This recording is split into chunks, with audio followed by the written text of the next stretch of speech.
de libre comercio nos está afectando a todos, lo que es minería, transporte, los lecheros, agricultura. Vea, ahorita están trayendo papa de otros lados. Aquí la gente no tiene cómo trabajar. No es que no tiene cómo trabajar, la gente toda está trabajando a pérdida.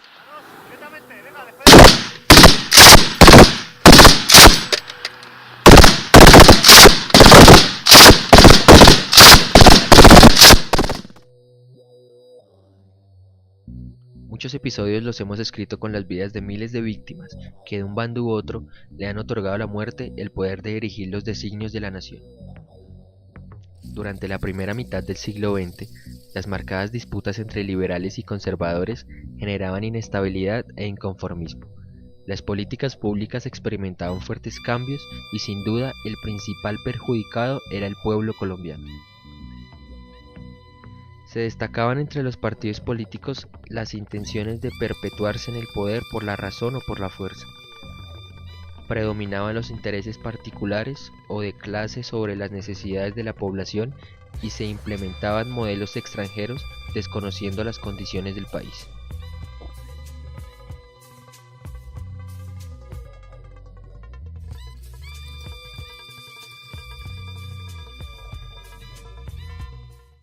Para la época del Bogotazo, cuando fue asesinado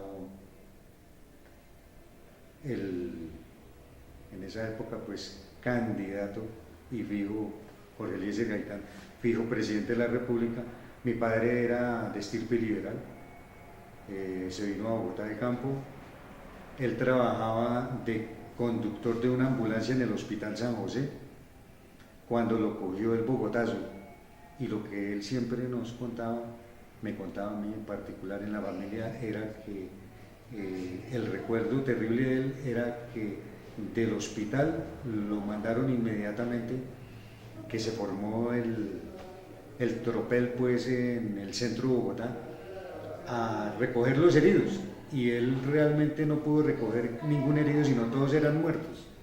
Entonces él me decía que eran arrumes de personas las que en los tranvías incendiados, en la Séptima, la Jiménez, todo esto que fue una tragedia, y él recogía, y una imagen que él nunca dejó hasta que se murió de tener en su mente, que lo marcó mucho, era una imagen en el voto nacional. Queda aquí nomás. El voto nacional es muy insigne, pues es una iglesia muy linda y muy insigne en Bogotá, en la Bogotá de esa época. Y él pasaba por ahí por el voto y escuchaba los tiros. Entonces él mira para donde salen los tiros, los fogonazos, y salen, es de la catedral. En la catedral estaban montados curas de esa época que eran conservadores, que fueron armados por la policía y le disparaban a todo el que iba pasando, a la chusma pues que decían en esa época, y mi papá fue testigo de crímenes de la iglesia comprometida con el partido conservador y todo eso, mataban a la gente desde ahí. Atención, atención, hoy 9 de abril de 1948. En estos momentos acaban de ser heridos el doctor Jorge Eliezer Gaitán. Mataron el padre de Colombia. Yo creo por un lado que la memoria de Gaitán no ha sido suficientemente reivindicada en el país, que justamente más que su muerte, Gaitán y las ideas de Gaitán fueron muy importantes para el país, y que pues justamente esa importancia, ese proceso que él venía adelantando en el país, su respaldo popular, fueron los que implicaron pues que su muerte significara tanto para el país. Atención, antes de 1940. En estos momentos heridos el doctor Jorge Eliezer Gaitán. Mataron al padre de Colombia. Mataron a Gaitán y empezó la gente a correr y a angustiarse. Mis padres tenían un negocio y entonces a cerrar el negocio, y inmediatamente encerrarnos en la casa. Al día siguiente, muy temprano, abrir un poquito la ventana y se veía pasar gente que venía del centro hacia el occidente, personas, obreros, señoras seguramente de negocios de la plaza, de la zona occidental, de lo que hoy está lo quemado hacia abajo, pasaban por esa carrilera cargados de cosas. Señoras con abrigos de pieles, puestos y cargando garlanchas, picas, hombres con carretillas, y en las carretillas llevaban sanitarios, cosas, quería decir que estaban saqueando el centro y que estaban bajando por ahí todo, entonces saqueos, incendios, y la gente asustadísima, encerrados en las casas, se oían los balazos, las balaceras terribles. Era la 1 de la tarde cuando estábamos empezando la clase, cuando la celadora entró corriendo al salón y le dijo a la profesora, profesora, mataron a Gaitán. Entonces dijo que las niñas se vayan ya para la casa con mucho cuidado, y nos mandaron atrás a salir para la calle. Cuando nosotros bajábamos ya por la calle, acabamos de salir del salón, veíamos cómo pasaban esos camiones llenos de gente con revólveres, con machetes, pero camiones, cantidad que yo no sé de dónde venían, por toda la carrera 60. Por las noticias, como decían, que habían incendiado el día, que el ley estaba quemándose, y que todos los almacenes de Bogotá estaban todos incendiados, qué cantidad de muertos. El Bogotazo como el inicio de una violencia, sí, bipartidista, pero también donde los principales muertos siempre fueron los sectores populares, donde siempre quien llevó del bulto, pues como decimos, es los sectores populares, y que se va a expresar finalmente en el surgimiento de las insurgencias, de las guerrillas hoy, en esa exclusión que se va a dar posterior a la violencia bipartidista, en esa exclusión del Frente Nacional, pues va a surgir también mucho de lo que hoy es la violencia de las guerrillas y el surgimiento del mismo conflicto armado. Hay que entregarle la tierra al que la necesita y la quiere trabajar por la vía que nos dejen las oligarquías. Vamos a ver cuál es. Si es la vía política o es la otra.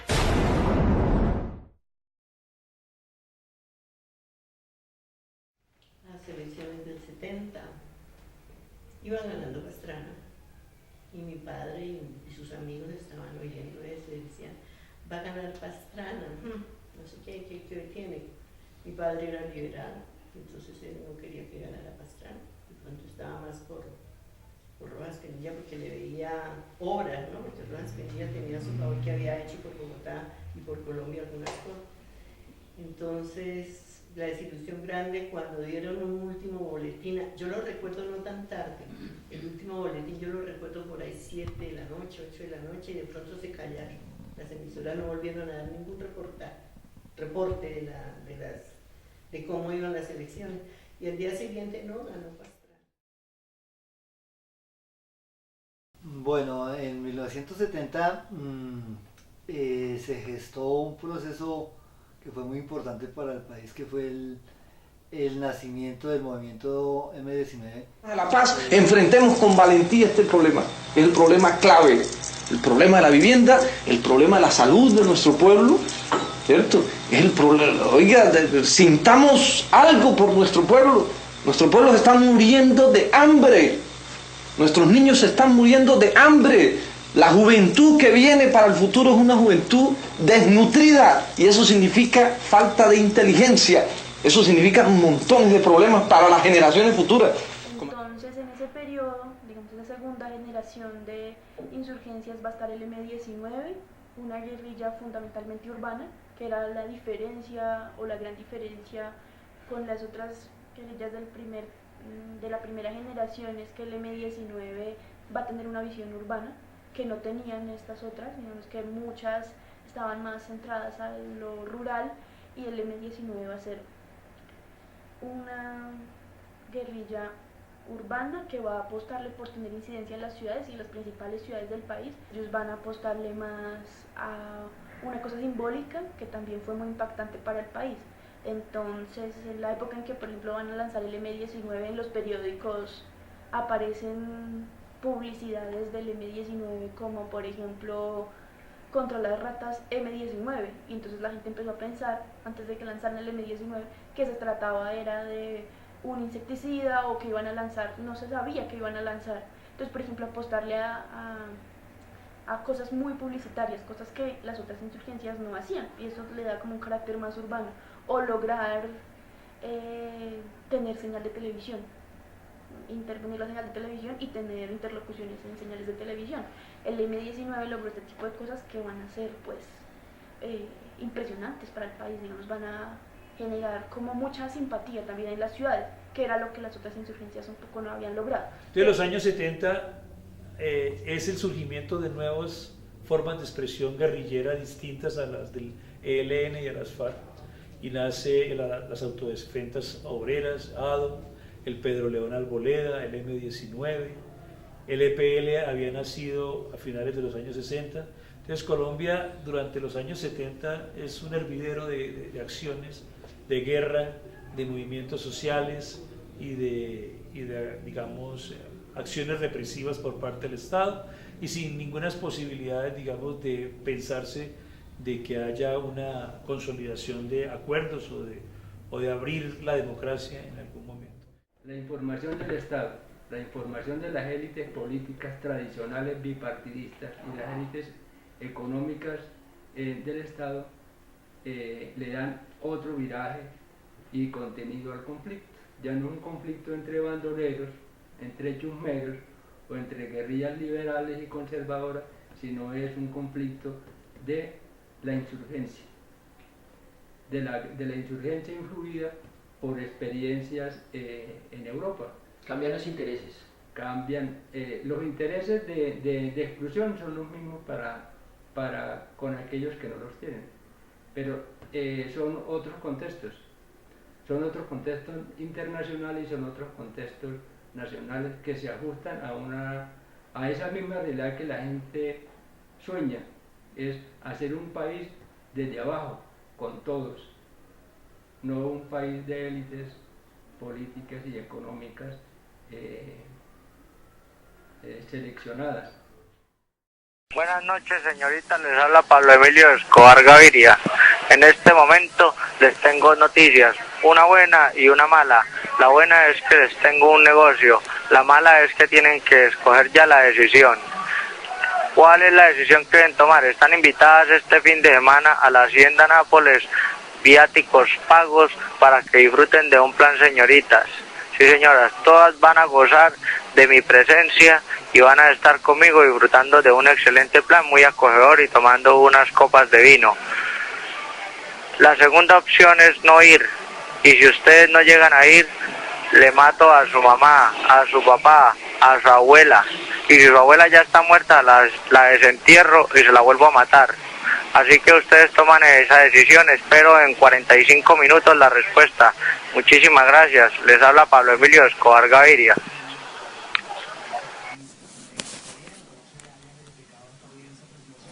Es una de las épocas más dramáticas de la historia de Colombia, porque es aquel momento en el que el país se ve inmerso en una agresión no solamente de los grupos de extrema derecha, sino también del narcotráfico, que está en guerra con el Estado. Se asesina a candidatos presidenciales, se asesina a la gente de la Unión Patriótica, se produce lo del Palacio de Justicia y está el país, digamos, al borde, digamos, de la disolución total. Bueno, las bombas del DAS, claro que las recuerdo porque yo unos minutos antes de que estallara esa bomba estaba cercano a ese sector, que eso fue antes de las 6:30 de la mañana, 7 de la mañana. La bomba del Espectador también fue una bomba que me generó mucho impacto a mí y a la familia, porque vivíamos unos en el Bosque Popular y yo en ese momento vivía en el Simón Bolívar, donde el estruendo fue fatal, fue una cosa que despertó a media ciudad, porque las bombas de Pablo Escobar tenían una característica, que era que él hacía que sonaran mucho y eran muy perversas. Entonces esas bombas generaron o produjeron muchos muertos. Uno veía, inclusive en ese momento yo trabajaba en el sector salud, y los comentarios de los compañeros que atendieron estos casos como en la clínica San Pedro Claver y otros centros hospitalarios, pues eran dantescos lo que ellos contaban en cómo llegaban las personas heridas, que llegaban desmembradas, llegaban por el impacto, llegaban sin sus pupilas, había gente que llegaba sin la mitad de sus mandíbulas, porque los impactos eran muy fuertes, y eso era un proceso que uno lo veía pues increíble. Uno no pensaba que eso fuera a suceder en este país y que todo fuera generado por un tipo tan perverso como Pablo Escobar y pues todos sus secuaces, ¿no? Pero él era uno de los más violentos. Recuerdo por ejemplo la bomba del vuelo nacional Bogotá-Cali, que fue un vuelo que él hizo que a las 7:15 de la mañana explotara ese avión en cercanías a Soacha, un avión que había despegado de Bogotá, y eso fue lo más cruel y lo más impactante para los colombianos y a nivel internacional. Jamás nadie iba a pensar que hubiera un tipo tan criminal que por perseguir a un líder político acabara con la vida de una cantidad de personas que se dirigían a la ciudad de Cali a temas laborales, temas académicos, de otra índole, menos políticos, y donde él acabó con estas vidas. Fue de los hechos que fueron más tristes, que más impactaron la opinión nacional.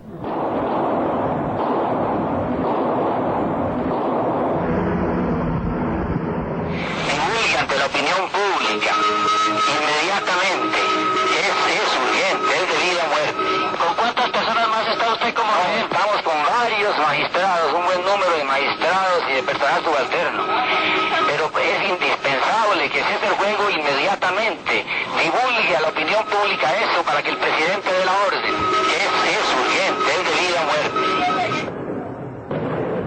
Alfonso Reyes Echandía, cuéntenos, pero ¿qué hay que hacer? Pues que el presidente de la República dé finalmente la orden de que cese el fuego. Inmediatamente. Un momento, por favor, un momento. Indudablemente uno de los momentos más dramáticos y espectaculares de lo que se vivió hoy aquí, en la Plaza de Bolívar, concretamente en el Palacio de Justicia, fue la entrada de 6 tanques de guerra. Aunque parezca increíble, subieron por esa escalera que estaba a mis espaldas.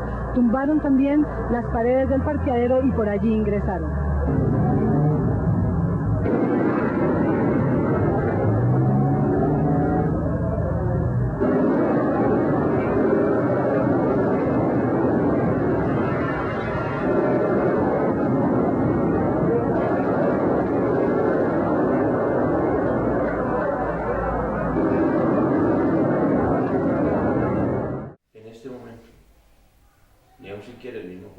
Yo creo que no sabe exactamente cuántos muertos hubieron, quiénes fueron, porque... ¿Por qué? ¿Por qué razón? Porque hubo muchas personas que estaban dentro del edificio, especialmente en el restaurante. Y de allá nadie sabe cuándo salieron, ni apenas saben de los políticos. Sí, no más. Del resto nadie. Del resto nadie sabe quién estaba allí, cuántos sabían, ni quiénes eran, ni a dónde ¿A dónde están? ¿A dónde los llevaron? ¿A dónde los llevaron? ¿O a dónde fueron? Sí. Nadie sabe porque yo había comentarios que decían que unos que estaban a decir que les habían dado tiros de gracia, dicen, pero uno dice, Dios mío, pero ¿por qué tanta gente inocente? Imagínense uno en un restaurante que entra a hacer a comer, ¿cierto? Y estar uno ahí en su ratico y que vengan y tenga, pues, me parece terrible, ¿cierto? Eso es tremendo. El paramilitarismo tiene como dos vertientes en los años 80. Uno es la tendencia del paramilitarismo surgido, digamos, de acciones del narcotráfico a través de muerte a secuestradores. Cuando se secuestra a Blancanieves Ochoa, que era una de las hermanas del clan de los Ochoa, del cartel de Medellín, y Y en ese caso se parte del hecho de que el secuestro de Blanca Nieves lo había hecho los grupos guerrilleros, y entonces se crea este grupo, que es un grupo de fuerza de choque privado, que empieza a asesinar a los grupos armados en las universidades de Medellín, empieza a generar acciones de violencia sistemática para tratar de contrarrestar el accionar de los grupos guerrilleros en Antioquia. Los años 80 fueron muy significativos para lo que finalmente concluyó en el espacio político que fundamentalmente concluyó esa década, que fue la Constitución de 1991. Y en el camino de la construcción de la Constitución del 1991 hay unos acuerdos con varios grupos, entre ellos el EPL, el M19, el Quintilame, el Patria Libre. Todos esos grupos se desmovilizan y empiezan a ser actores políticos de la constituyente, del proceso constituyente, que culminó en la Constitución del 91. En ese transcurso, inclusive, lo que llegó a ser la coordinadora guerrillera Simón Bolívar, en donde estaban la FARC, el ELN, el EPL se desmovilizó. Principalmente esas dos organizaciones, porque las demás ya habían aceptado el proceso o habían negociado con el gobierno entonces, y se la habían jugado por la constituyente, por el proceso constituyente del 91. Inclusive la coordinadora guerrillera Simón Bolívar estaba en negociaciones en ese tiempo y quería hacer parte, a pesar de que ya estaba instalada la Asamblea Nacional Constituyente, quería ser parte de ese espacio, por lo menos de manera indirecta, de tal manera que las negociaciones que estaba teniendo con el gobierno fueran acogidas dentro de la Constitución del 91, que se está definiendo. Con todos, atención, FIR.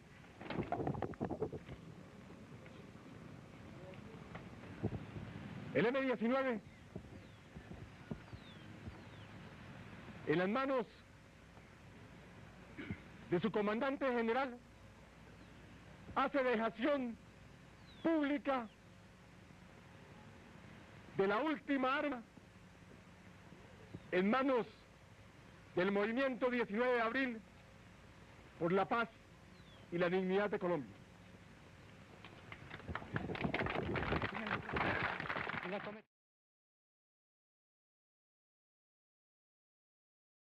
Bueno, pues cuando empiezan a matar a todos estos candidatos de la época, como a Bernardo Jaramillo, Carlos Pizarro y Galán, pues empieza a entrar otra vez la ciudadanía colombiana en esa desesperanza, y donde se dan cuenta que las maquinarias políticas de este país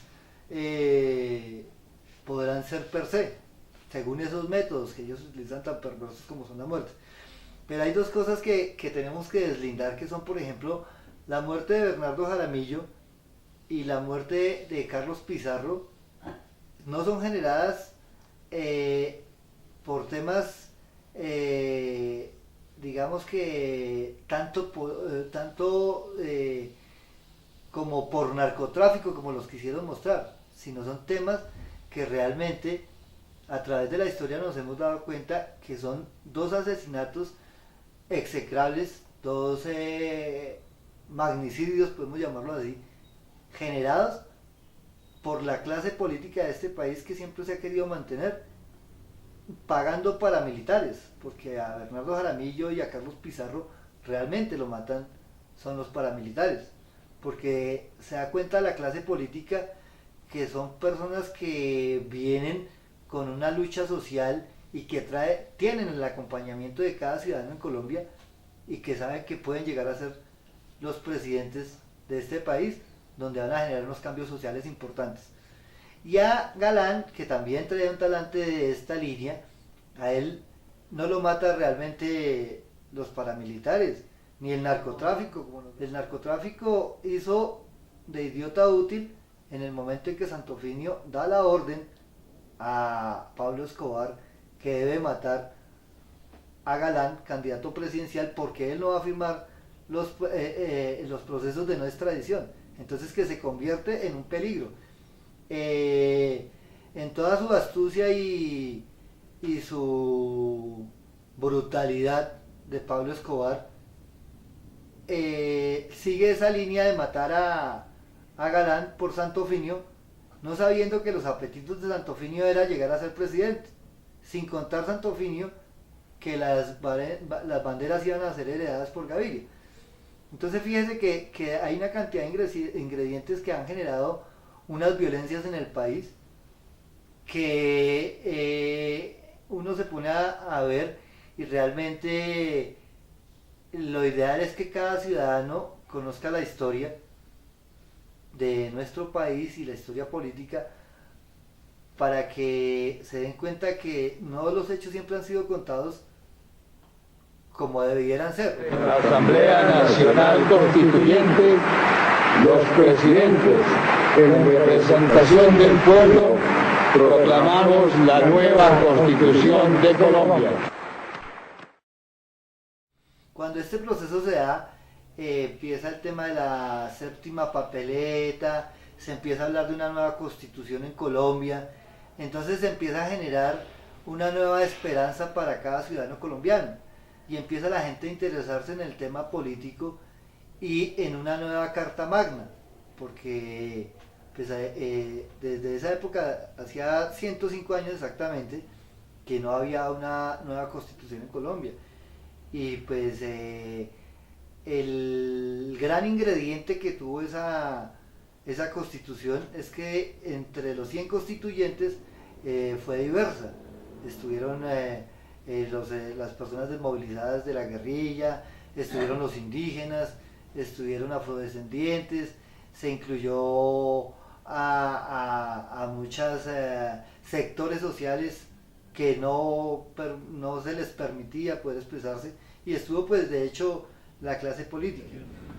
Pero no mucha gente queda contento con eso, porque se parte de que el establecimiento político, que siempre ha estado, digamos, controlando la economía, el poder, la corrupción, no están dispuestos a soltar todas esas preventas y todos los beneficios que han tenido históricamente. Y entonces se empieza, digamos, a gestar un movimiento de derecha muy fuerte, un movimiento de, digamos, contrainsurgente, que no está dispuesto como a entregarle el país a lo que ellos han denominado el comunismo y el terrorismo internacional. Y ese incubamiento de lo que se llama el huevo de la serpiente, que poco a poco se va instalando, está alimentado por las acciones cada vez más fuertes del paramilitarismo, que se van consolidando. Todo lo que les estuve contando es precisamente los años 90 los que terminan por ir consolidando al paramilitarismo como una fuerza, digamos, de choque, de ejército, con estructura, con territorio, con mando y con una definición de carácter nacional, que coincide un momento también también dramático, como el final de los años 80. Los finales del 90 están directamente relacionados con, por un lado, el desarrollo de la Constitución del 91, que trata cada vez más de, digamos, de estructurarse dentro de la realidad del país, dentro de que empiece, digamos, a funcionar como tal la Constitución. Pero por otro lado, las FARC han adquirido una fuerza muy grande, se han ido posicionando, han tenido, digamos, muchos aires, son ejércitos muy fuertes que empiezan a darle golpes al ejército, a tener secuestrados, a tener pueblos enteros bajo su mando, y empieza a demostrarse, digamos, el poderío muy grande de las FARC, que lleva a que el gobierno de Pastrana convoque en un momento dado la necesidad de hacer un acuerdo de paz con las FARC, y se despeja 45.000 hectáreas de territorio colombiano y se le entrega para que las FARC se concentren allí y se empiece e inicie lo que se denominó las negociaciones del Caguán. Y todos sabemos en qué terminó todo eso, o sea, fue unas negociaciones que simultáneamente que las FARC estaban armando y posicionándose con fuerza dentro de la zona de despeje, por fuera de la zona de despeje, se seguían dando conflictos y acciones. Y por otro lado, el gobierno de Pastrana estaba negociando con el gobierno de los Estados Unidos el Plan Colombia. O sea, ambos estaban sentados en la mesa, pero simultáneamente cada uno estaba tratando de empoderarse militarmente, porque lo que uno más o menos sentía era que ninguno estaba creyendo exactamente en que eso fuera a terminar bien, como efectivamente sucede. No termina bien, las negociaciones por una acción de guerra del secuestro de un avión por parte de las FARC, decide el gobierno de Pastrana acabar con el proceso, se acaba con la zona de despeje y se inicia una escalada de violencia simultáneamente con el ingreso paramilitar a los territorios. O sea, estamos hablando del 99 del año 2000, es que el momento en que se producen las más grandes masacres en Colombia, la masacre del Salado, la masacre de Tibú, la masacre del Tigre, la masacre de San Carlos, la masacre, en fin, el paramilitarismo toma la decisión a finales del siglo y comienzos del siglo en empezar a despejar los territorios y a sacar a la gente para dejar a la guerrilla expósita y poder atacarla más fácilmente. ¿Por qué? Porque se acababa el proceso de paz, ya no había treguas, ya no había zonas de despejes, el accionar militar.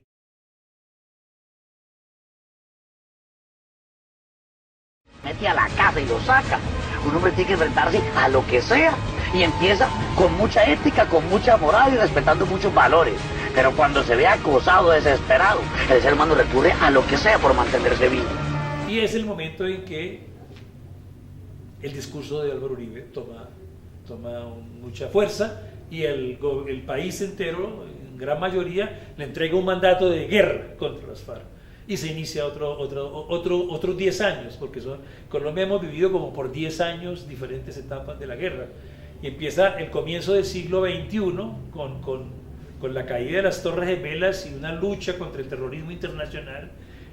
Las FARC son declaradas terroristas en la lista internacional, el ELN son declaradas, y Álvaro Uribe se monta dentro de ese discurso de la seguridad democrática y de la guerra sin cuartel, y empiezan dos gobiernos seguidos de confrontación muy fuerte, donde la sociedad civil es la que termina llevando la peor parte, porque son los que ponen los muertos de lado y lado.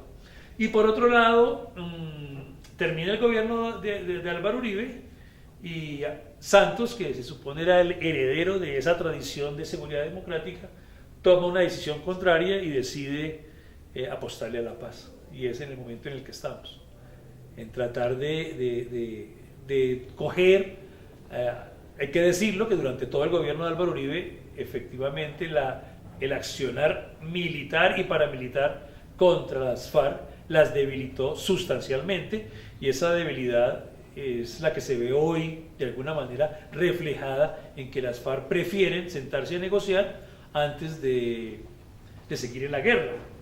Pero ¿eso qué significa? Significa que ahorita hay mucho escepticismo en relación con lo que está sucediendo en La Habana, pero se puede decir que es el momento en Colombia donde más avances se han podido tener en negociaciones con este grupo armado y más acuerdos, y hay como más posibilidades de que finalmente las FARC tomen la decisión de acogerse a sus acuerdos y desmovilizarse.